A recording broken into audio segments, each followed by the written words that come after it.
guys, it is Tristan with Nerdette's Newsstand, and with the recent news that the Justice League is officially dying and being canceled at issue number 75, I do want to talk about who could possibly take over for the Justice League. I do have my own idea as to who it could be, but I also think that there will probably be a multitude of people. We do know that only one will make it out alive. A lot of people are saying Zatanna. I was actually surprised at how many comments I got saying they thought it would be Zatanna to make it out alive when I initially said Wonder Woman because she died in Dark Knight's Death Metal. But I want to talk about this, which will extend into the conversation tomorrow on my live stream. So make sure you guys check that out. I'll have it in the pinned comment. But I do think there are a number of groups that could take over for the Justice League. Now, with this whole death coming up, I do think Josh Williams can pull it off.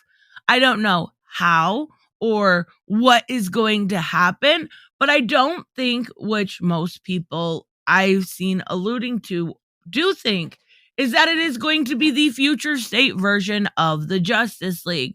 Now, the reason that I say this is because all of those characters are so brand new that it wouldn't make sense. Also, we're seeing Jay ship off to New York City. We're seeing Yara's book canceled. We're seeing Joe Mullion kind of up with the Green Lantern Corps. She's really one of the very few left. So, not to mention that Andy Curry, she's still a baby. So as far as the future state versions of them, I don't think that is the actual answer. What I think we're all forgetting about is something that was introduced a long time ago, if you can remember, a year ago at this point in Dark Knight's Death Metal number 7, is the totality. Now, this was introduced and this was supposed to be a big deal. This group that came together and took care of the multiverse, and they were going to explore different areas, and we really haven't heard much about them since. The totality actually has Mr. Terrific, Martian Manhunter, Vandal Savage, Talia al Ghul, and Lex Luthor, and Alan Scott. And I do believe Hot Girl is also on there too. I want to say that one of the Flashes was on there too, but I could be wrong. So anyways, this group was made such a big deal of. Why have we not talked about them in nearly a year? It seems a little silly, in my opinion. So I'm hoping that they kind of come around with this group and talk about it more in this Joshua Williamson stuff. But again, I don't know. I'm hoping that that has some sort of payoff. But there are also a lot of other groups that, of course, could take over for the Justice League. One specifically, if I can talk today, is the Justice Society of America. By the way, if you enjoy talking about this kind of stuff, make sure you hit subscribe, leave me a comment. Let me know who you think will take over during that intermittent period when the Justice League is dead. And we likely have another crisis event very quickly around the corner. I would say within the year. So, Justice Society of America has been hinted at. It has been hinted at quite a bit. If you remember the Stargirl special, they said they would return. We had, I can't remember the girl's name, Crimson something. She came back and was, teleporting, and we've got Stargirl, and we've got the promise of a return. We've heard this rumors that it could be either Jeff Johns or Vendetti. We've heard it. We've heard it all over and over again. So it's very possible we could see the return of the JSA, which would be awesome. That would be my ideal people to come in and clean up this mess. I love the Justice Society of America. I love Robert Vendetti and Jeff Johns. What a perfect way to get people that thought this was going to be crazy idea back into reading comics. There is really not a better way to look at it than that. Will it happen? Unlikely. Very unlikely. But we did get that tease, so we'll have to wait and see. We also need to talk about all these weird groups, right? We've got Task Force X, of course, Suicide Squad, Task Force Z, and then the upcoming version of Justice Squad, which Amanda Waller is putting together after the war on World 3. I don't see this likely at all. I don't, honestly. World War Z is more dealing with the zombie versions that Jason Todd himself, kind of a zombie, is taken care of. And then, of course, we have the normal Suicide Squad, which has been amazing.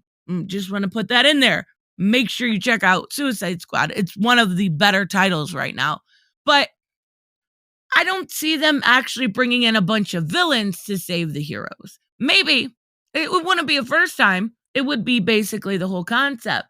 But this Justice Squad has me wondering where it could come in at. You know, like it's got Talon, Match, and Nocterra, you know, totally different character, totally different book, totally different company. But we've got Talon, who's awesome. We've got Fisherman. So I don't know. Superboy, I guess he wasn't Superboy. He was Match, yeah. We have another version of Superboy, though, also in the book, and then Ambush Bug. So I don't know. We'll have to wait and see. But I don't think they're going to send in Amanda Waller to save the day. But again, it wouldn't be the first time. Now, there is two different versions, I guess, of the Titans that could also take over. We have the actual Titans, like we've seen kicking ass in the newest Nightwing, or we have the youngins from Teen Titans Academy. For one, no, they're not ready. It's written by Tim Sheridan. I'm not the biggest fan myself, but the older Titans definitely would have to really come through for the older group. I could see Nightwing or Damian taking over for Batman. Either one of those would work out really well. I could see Starfire coming in. I could see Donna stepping up and being able to help out with Diana gone, right? So I could see this group being a fundamental part of this group moving forward, or the comics moving forward. I would say there's no way of getting around at least a couple of them coming in, right? So I want to talk about the last one, which I think is probably the obvious answer because we have been building up to it from Infinite Frontier and then switch over to Justice League Incarnate. Why would Joshua Williamson spend a year putting together a multiversal team if he wasn't going to have a payoff on it? Now, I know we have a couple issues left, but Joshua Williamson has done a good job of putting this group through trials and tribulations, different relationship stuff, even with Dr. Multiverse and President Superman. So it would make the most sense to me if the Justice League actually, I guess they are. I don't want to say actually. When they die, that the Justice League Incarnate will likely take over. I can see that being the case. We have President Superman. We know we are getting a new Superman by Ta-Nehisi Coates right front and center. They're going to want that kind of synergy between the comics and the movies. We have, who doesn't love Captain Carrot, right? Captain Carrot's awesome. We have a female Aqua Woman, Aqua Lady, Aqua Woman, whatever you want to call her. We have a female Flash, and I have also heard that we are getting Jess Chambers, the non-binary Flash from Future State, coming back. And we also have a lot of good characters in here. And of course, Thomas Wayne, my favorite Thomas Wayne, which ties us over into Flashpoint Beyond. So Justice League Incarnate makes the most sense for me. I really think that that's probably what we're looking at. Anyways, I want to know your guys' thoughts. We'll talk more about this on Sunday, and I will see you in the next one. Bye-bye.